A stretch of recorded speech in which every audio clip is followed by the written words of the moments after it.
Search में Google की दादागिरी, तो अमेरिका में केस हुआ दर्ज। जापान और ऑस्ट्रेलिया ने भी दिए सख्ती के संकेत। गूगल का जवाब, हमने किसी के साथ जबरदस्ती नहीं की।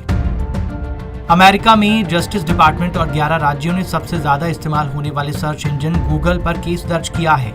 आरोप है कि कंपटीशन खत्म करने और अपना एकाधिकार जमाने के लिए उसने अवैध तरीके से एप्पल और स्मार्टफोन बनाने वाली कंपनियों से एक्सक्लूसिव डील्स की हैं। 2 दशक में ये किसी टेक्नोलॉजी फर्म के खिलाफ सबसे बड़ा मुकदमा है। इससे पहले 1998 में इसी तरह का मुकदमा माइक्रोसॉफ्ट के खिलाफ दर्ज हुआ था।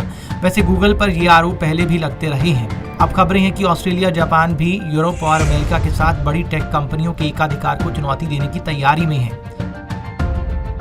सबसे पहले मुकदमा क्या है और किसने किया? अमेरिका में जस्टिस डिपार्टमेंट और 11 अलग अलग राज्यों ने गूगल के खिलाफ ये एंटी ट्रस्ट केस किया है। 64 पेज की शिकायत में आरोप है कि गूगल ने सर्च इंजन बिजनेस में 90% से ज्यादा मार्केट हासिल करने के लिए एक्सक्लूसिव डील की। इससे इन डिवाइस पर यूजर्स के लिए गूगल डिफॉल्ट सर्च इंजन बन गया। गूगल ने मोबाइल बनाने वाली कंपनियों, कैरियर्स और ब्राउजर्स को अपने विज्ञापनों में से होने वाली कमाई से अरबों डॉलर का पेमेंट किया ताकि गूगल उनके डिवाइस पर प्री सेट सर्च इंजन बन सके। इससे गूगल ने लाखों डिवाइस पर टॉप पोजीशन हासिल की। आरोप यह है कि एप्पल और गूगल ने एक दूसरे का सहारा लिया और अपने कॉम्पिटिटर्स को मुकाबले से बाहर कर दिया।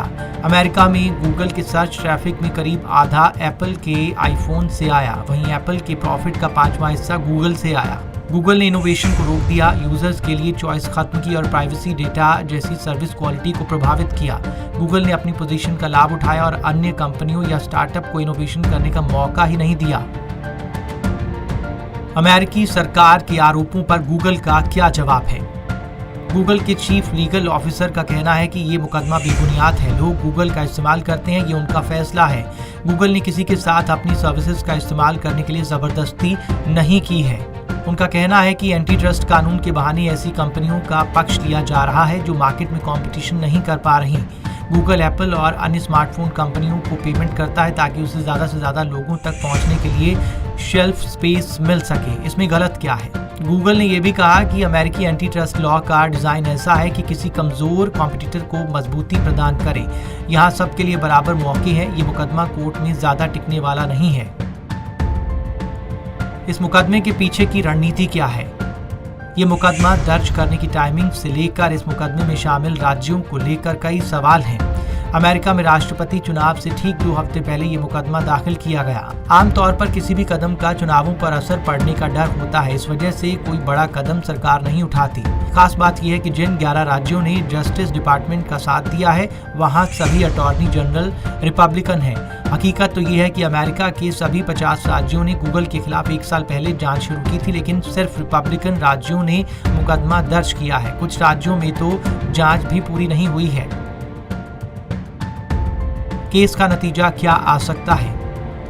इस तरह के केस में सुनवाई लंबी चलती है, फैसला आने में 2 से 3 साल लग जाते हैं।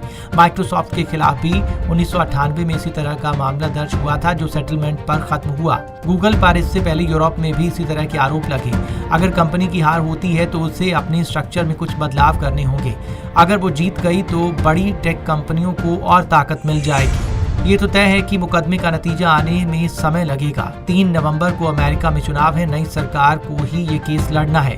डेमोक्रेट्स लंबे समय से दलील दे रहे हैं कि नए डिजिटल युग में एंटी ट्रस्ट कानून के प्रावधानों को बदलने की जरूरत है। क्या भारत में भी गूगल के खिलाफ कार्रवाई हो सकती है? भारत में कंपटीशन कमीशन ऑफ इंडिया का काम बाजार में किसी कंपनी के एकाधिकार को खत्म करना है। वो हेल्दी कंपटीशन को प्रमोट करता है। अमेरिका में जो मुकदमा दाखिल हुआ है उसी तरह की शिकायत की जांच सीसीआई पहले ही कर रहा है। पिछले महीने गूगल बनाम पेटीएम के मुद्दे पर भी ऐसी ही स्थिति बनी थी, जब गूगल ने अपनी पोजीशन का फायदा उठाते हुए पेटीएम के ऐप को प्ले स्टोर से हटा दिया था। तब भी पेटीएम ने यही आरोप लगाए थे कि गूगल अपने और दूसरे ऐप्स के बीच भेदभाव करता है। न्यूज एजेंसी रॉयटर्स ने कुछ दिन पहले खबर दी कि competition commission of India smart TV market में गूगल की दादागिरी की जांच कर रहा है। मामला स्मार्ट टीवी में इंस्टॉल होने वाले एंड्रॉयड ऑपरेटिंग सिस्टम के सप्लाई से जुड़ा है, जो भारत में बिक रहे ज्यादातर स्मार्ट टीवी में पहले से ही इंस्टॉल मिलता है। Bureau report, Punjab Kesari.